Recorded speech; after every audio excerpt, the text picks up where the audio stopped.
Profil Veronica Tan, mantan istri Ahok yang kini jadi wakil menteri di kabinet Prabowo Gibran.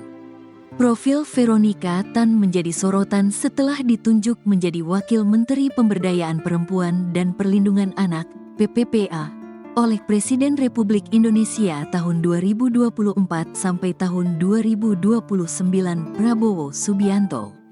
Pengumuman Veronica menjadi anggota Kabinet Merah Putih pemerintahan Presiden Prabowo Subianto Wakil Presiden Gibran Rakabuming Raka dilakukan di Istana Negara, Jakarta, Minggu, tanggal 20 Oktober tahun 2024.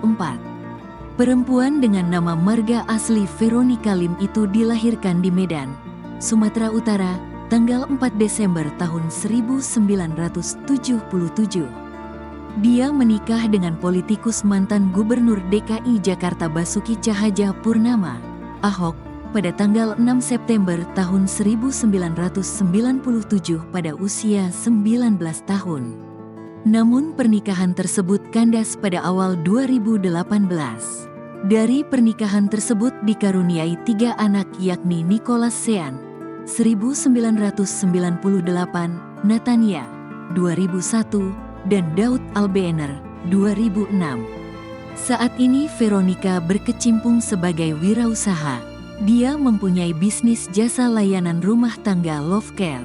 Kemudian dia juga berbisnis impor daging sapi Alpa Agro Indonesia. Dia juga pernah menjadi Ketua Yayasan Kanker Indonesia, YKI, DKI Jakarta.